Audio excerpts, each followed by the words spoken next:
We have some updates in relation to the red heifers as well as the third temple being built in Jerusalem. The two are completely connected because you need the red heifers to rebuild the third temple. There is some news actually and some updates on this. Not that the ceremony is going to happen, but we'll look into it. I posted a video on this channel talking about the red heifer ceremony. They may have been disqualified. This was posted on Charisma News. Red heifer ceremony now canceled. Rabbi gives updates saying that some of them have been disqualified, maybe all of them.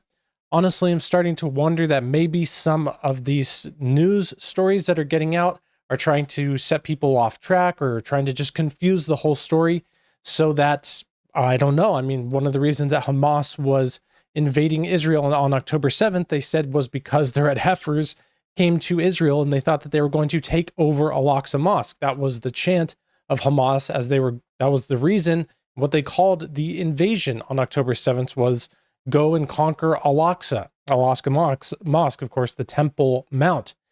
And so that's what I think might be going on. They might be trying to muddy the news waters, so to say, just to get people off the track potentially. This was just posted the other day in Jerusalem. The red heifer worries religious and political leaders. Down here at the bottom, this says that contacted by La Croix, the Temple Institute denied the imminent celebration or of the ceremony. We still need preparation. Sorry, let me move this. We still need preparation and rabbinical support, explained one of these men who work for the Temple Institute. Director of the International Department. As minority sectarian support of the Third Temple are far more unanimous. Orthodox scholars reject any attempt to build the temple before the coming of the Messiah.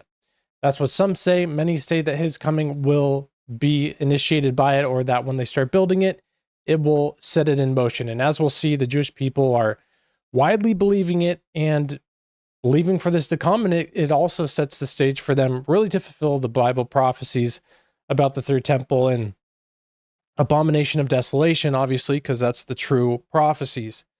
Since the 1990s, we've seen the rise of theories that change the relationship with the Temple Mount, which we'll look into. That's some of the news that we'll check out of things are changing on the Temple Mount, setting the stage really for maybe the third temple to be built soon. From too sacred to be trod in, it has become a space to control, explained Tomer Persisco, a researcher at the Shalom Hartman Institute and expert in the evolution of Judaism. While they intend to construct the third temple, the Temple Institute loses credibility when it comes to geopolitics.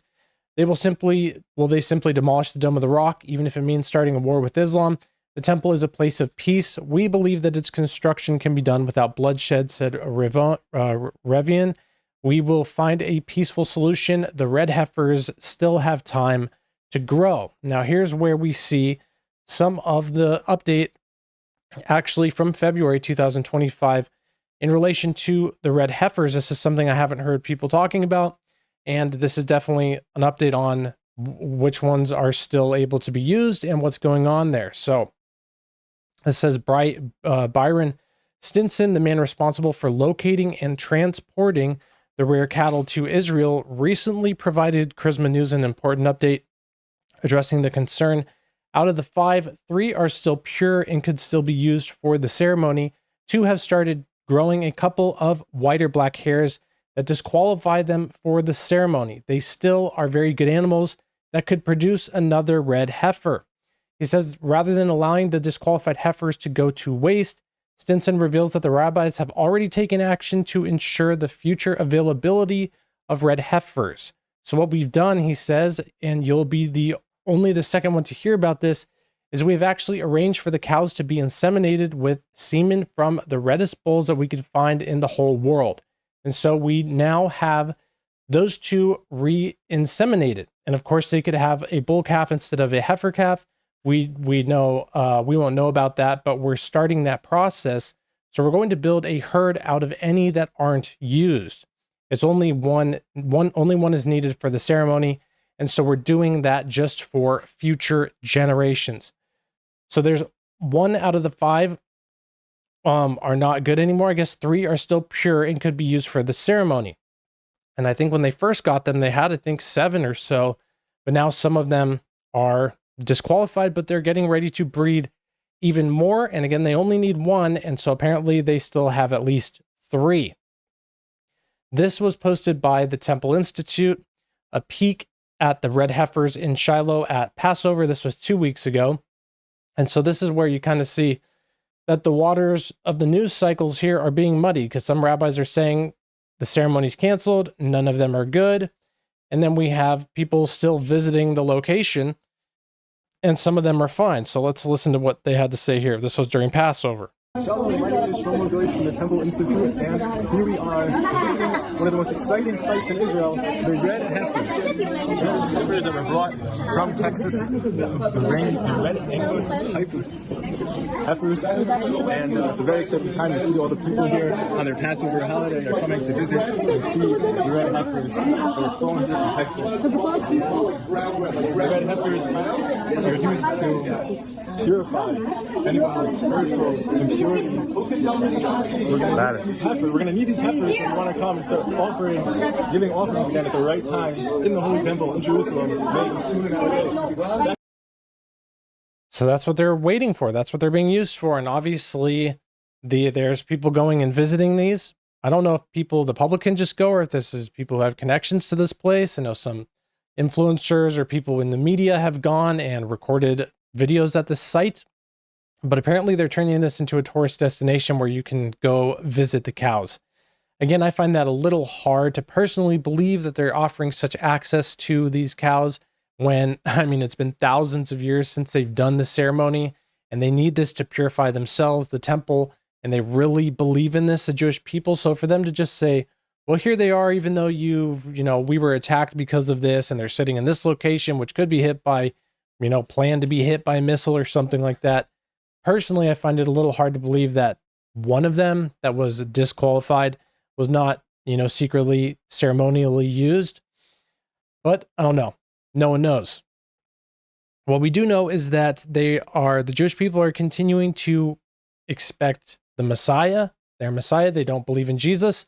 So it's just scary to think when so many people who live in Israel, the epicenter of end times prophecy, are still looking for a Messiah and rejecting Jesus. That sets the stage for the third temple, the Antichrist, and all these prophecies to be fulfilled. And that's exactly what they're widely believing and widely talking about. Mashiach is coming, and all the Jews are about to be brought back to the land of Israel. And the third temple is about to be rebuilt. Many people forget this detail about October 7th. But if you look at the name of the operation, what was it called? Remember, Storm Al-Aqsa. If you think about it, what did it have to do with Al-Aqsa? It was miles away. But herein lies the secret to what's going on and the chaos in the whole world. The whole world knows deep down inside. The Muslims, the Christians, the atheists, the Buddhists, you name it. Everybody knows it. Mashiach is coming. Scary to think. They're looking for the Mashiach. They're looking for the Savior. Jesus says, you rejected me, another will come in my name, and him you will believe. Again, this is really why I believe that the majority of the end times prophecies are surrounded around Israel. The covenants and the relationship God has had with the people there and with that land go so far back, and they're continuing to reject him.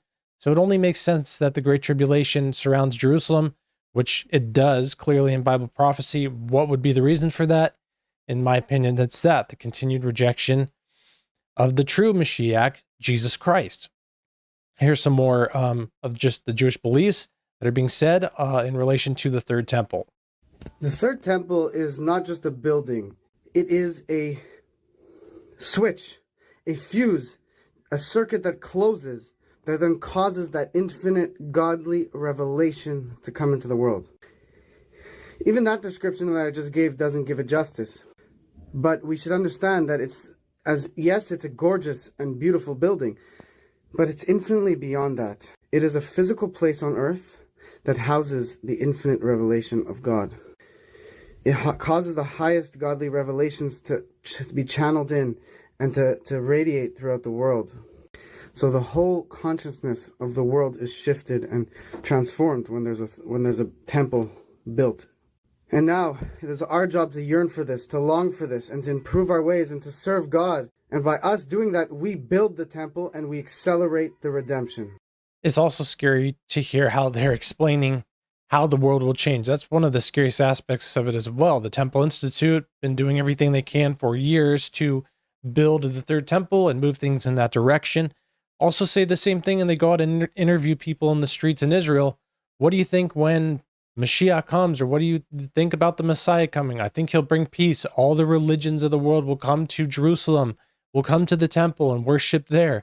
It's everything that the Bible prophesied that the Antichrist will set up, with the false peace, declaring to be God in the third temple, and all of those prophecies that have to be fulfilled through the false Messiah who is coming first. And that's exactly what they're saying.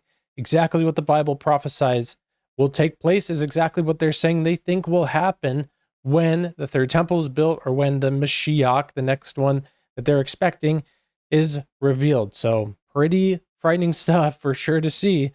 May as many people as possible be awakened to the truth and accept Jesus as the Messiah before that time comes. Couldn't be more obvious, but their hearts are blinded until the times of the Gentiles are fulfilled. And it's actually a grace process of them rejecting Jesus, and that's how Jesus was given to the Gentiles, because they rejected him. That's why when he went to the cross, and through that process, grace was given to the Gentiles. It's really a master plan that only God could have created, and he even explains it in his word, and even says it that that's why it happened that way, so grace could come to all. But how much greater everything will be when those who are the original branch are believing in Jesus the Messiah, along with those who are grafted into that tree, the Gentiles. How much greater things will be. That's what the book of Romans talks about throughout the whole book, practically. This also I saw this was shared around quite a bit. If you guys didn't see this, this was an AI generated video on the third temple that was posted online, and had a lot of Muslims upset of, obviously there's Al-Aqsa there, where the first and second temple were built, replaced with the third temple, and the fire on top of it, such as like the Shekinah glory or the fire of God or something like that. But this was shared all around the place, and yeah, again, people were not happy about that. So I actually will watch this clip here, and then I actually will be posting a video on Sling & Stone, my main channel, here soon, talking about some very strange circumstances surrounding the third temple, a little bit more of an update of some footage with the red heifers. But this was some of the information that I wanted to post here. I'm kind of posting news updates a little bit on this channel, but this was important to mention here as well. So just keep an eye out for that video. But we'll end off with this from James Caddis, talking about more historic moments on the Temple Mount recently. And we'll just see what he has to say here. But folks, the point behind the article here is to demonstrate to you that times are radically changing, that things are completely different, and nobody should be surprised. Let's look at this next article. This one is also another interesting one. And this is the Associated Press, of all people, that's actually sharing this article. Take a look at this picture that I want to show you as we read the article. The title of the article is "Tens of Thousands of Jews Gather for Traditional Blessing in Jerusalem." This is centered in Jerusalem. It's dated April 16th of 2025. Look at this. It says tens of thousands of people gathered at the holiest Jewish prayer site in Jerusalem on Tuesday for the traditional priestly blessing. The Birkat Kohanim, or Cohen's blessing, is a ritual dating back over 2,500 years to when King Solomon's temple stood on the same site. The blessing is performed by male Jews who can trace their lineage back to the priestly caste, and takes place 3 times a year during Judaism's major holidays. Jews are currently observing the week-long holiday of Passover. The prayer was led by many of the country's top rabbis, as well as Eliah Cohen, a former hostage who was released from Gaza in February, and relatives of other hostages still being held in Gaza. After the traditional blessing, the rabbis recited a prayer for the 59 hostages still held in captivity in Gaza. Many worshipers said the prayer had special meaning this year, given the ongoing war, which has stretched on for more than 18 months. Here's a quote. "It's hard for us to believe that we still have hostages that are not able to come home and come and be here and join us with this." This is Shandy Fuchs, who said she tries to attend the ceremony every year. She added that she hopes the prayer brings unity and lasting peace across Israel. The blessing is recited in Hebrew while religious men cover their heads with prayer shawls, creating a sea of white at the Western Wall Plaza. The paved prayer area is in front of the wall, the last remnant of the second Jewish temple's complex destroyed in the 1st century. This was destroyed by Titus in 70 AD, just for everybody's information. That's what this is the remainders of. The Western Wall Heritage Foundation, which runs the site, said more than 200,000 people have visited the site during the Passover holiday, one of 3 Jewish holidays where ancient Jews traditionally made a pilgrimage to Jerusalem. That is kind of the gist of his video on this subject that was posted 9 days ago. Again, the title, that's More Historic Moments on the Temple Mount. And it's that the Jewish people are gathering there in large numbers, larger than has been seen in a very long time, maybe ever, probably. And not only that, they're gaining more access to the Temple Mount. They're all showing up here, which is kind of in a way a fulfillment of different prophecies talking about how the Jews will be gathered together. They'll have more access to this location. The location which is now under the control of the Muslims, of course, the Temple Mount. And the Jews are even going up there and being able to pray more and pray on some of their holidays, something that has not even happened even close in such a long time, showing that things are definitely changing there at the Temple Mount. So the possibility of maybe even an agreed on third temple coming is possible. Who knows what could happen? There could be many different theories, especially with the ongoing wars there.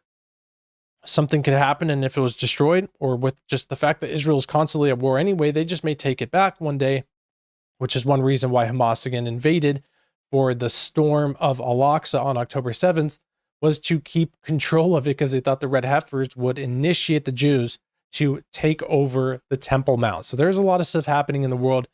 Again, we got to look at this all just as it comes, but just keep in mind it'll unfold how it will. I mean, people have been talking about the red heifers for a long time, but it's just wild to see that they actually have some now who could be used for the ceremony. And then also things on the Temple Mount are changing. Wars in Israel, unrest, Jews looking for a Messiah, looking for the peace, looking for someone to help with bring in the peace with the ongoing wars there. All the prophecies, we can see how the foundations, I guess you could say, for the prophecies of the end times prophecies in the Bible to be fulfilled, they're happening right now. So stay prayed up, stay close to the one true Mashiach, the only one, that's Jesus Christ, the Messiah.